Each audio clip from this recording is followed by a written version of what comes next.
Most advice about nurse burnout is garbage. Take a bubble bath, drink more water, practice self-care. If you're a nurse listening to that, you already know it's just not enough. Burnout is not fixed by a candle.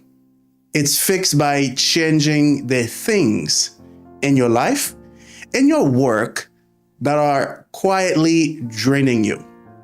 Before they take you out, there are certain things that's creeping up. My name is Pierre, and I am a registered nurse. I've worked at the bedside. I've been a nurse, a charge nurse, and I've watched some of the best nurses I've ever known walk away from this profession because nobody told them how to protect themselves and time.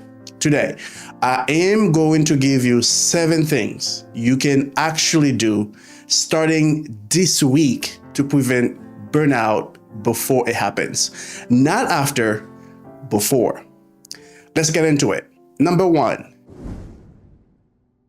know the early signs or the warning signs. The first thing nobody teaches you is that burnout has stages. It doesn't hit all at once. It just creeps up. The early signs aren't dramatic. They just quiet. You stop wanting to talk to your coworkers on your break. You feel a sense of dread the night before your shift. Not nervousness, just this sense of just the dread. You start losing patience with the patients you used to feel comfortable or compassionate for. You stop celebrating wins, even small ones. Sleep gets so weird. It's either you can't fall asleep or you sleep too much and still feel exhausted. If you are nodding your head right now, that's the warning. That's the stage 1. Now, the tangible thing you can do this week, write down how you actually feel about your next 3 shifts, not what you tell people, what you really feel. If these shifts in a row show the same heavy pattern, you're not having a bad week. You are an early burnout, and catching it, here is the difference between recovering and breaking. Number 2, protect one non-negotiable each day. Very important.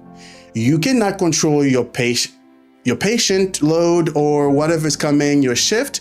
You cannot control your manager. You cannot control administration. But you can control one single thing every single day. Pick one.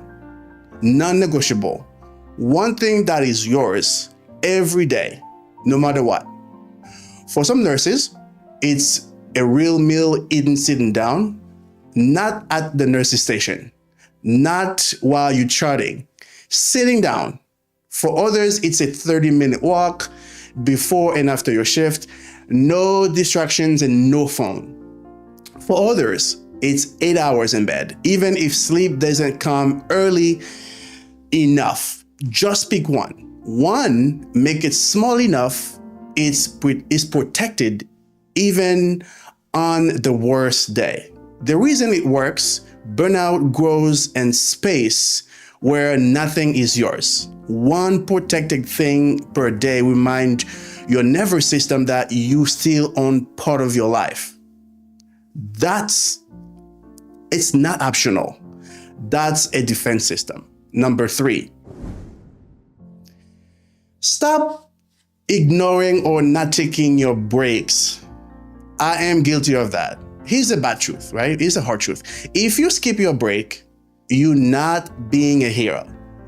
You are subsidizing a broken system with your body.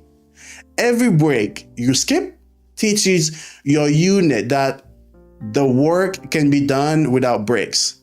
So the staffing stays unsafe. The pressure on you and your coworkers gets worse. Now, I know what you're thinking.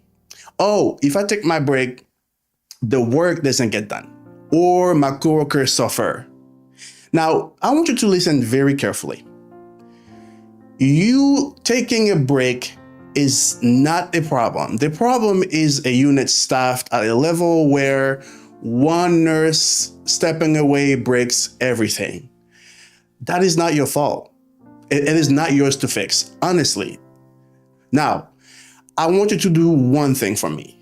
Take your break, even 15 minutes, even if it's not perfect, even if it's charting weights, if you have to step away, the world will not end. Your unit will adjust and you will last longer in this career. Number 4, I want you to build a decompression ritual between work and your home.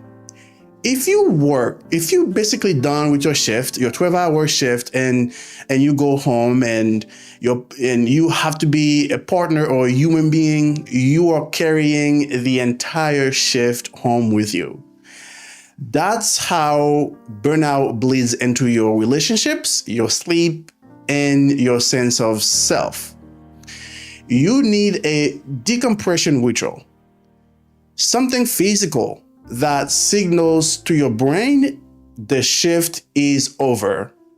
It can take about 20 minutes in the car, in your driveway, before you walk inside the house. Like music, silence, anything.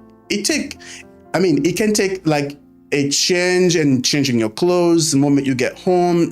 Take the scrubs off, your shoes off, never back into the rest of the house.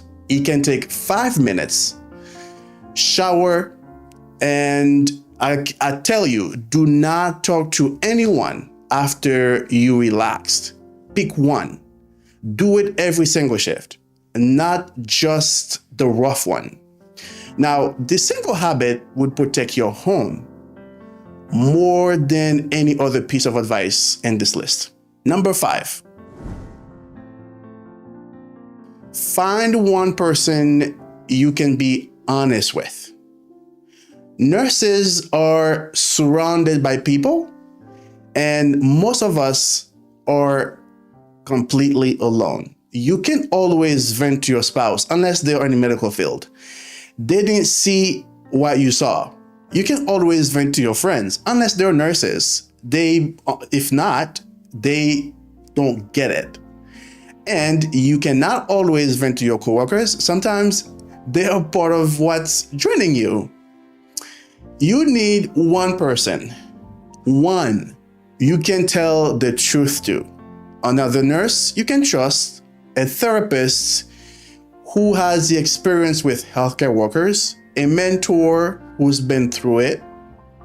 You are looking for someone who will let you say today was awful without trying to fixing it. If you don't have any person yet, finding one person is your assignment this month. Burnout grows in silence. It dies in honest conversation. Number 6, stop doing unpaid emotional overtime. Let me say this again. Stop doing unpaid emotional overtime. Here's something I see all the time, especially in great nurses. You clock out at 7 or 7:15, depends on your facility, but your brain's still on shift. You replaying that family conversation in your head while you're trying to fall asleep. You worrying about that patient on your day off. You checking your work phone or your cell phone just in case. That those things are unpaid emotional overtime. And it adds up to thousands of hours a year that your employer doesn't pay you. Now, and also nobody is protecting you from those things either. One tangible action you need to take. Pick a hard stop. When you walk away out of the building, your brain clocks out as well. I know it's easier said than done. If a patient thought intrudes your thought, you say to yourself out loud, I am off shifts. I will think about this when I am back on shift. It feels uncomfortable at first. I promise you that. That's because you've been trained to believe that caring means never stopping. And honest truth, that's a lie. That's killing the profession. Now, caring well requires you to recover. Recovery requires actually clocking out in your head, not just at the clocking time or on paper. Number 7, know your exit options before you need them. This one is going to be a little bit sound surprising, knowing that it's coming from someone trying to help nurses staying in nursing.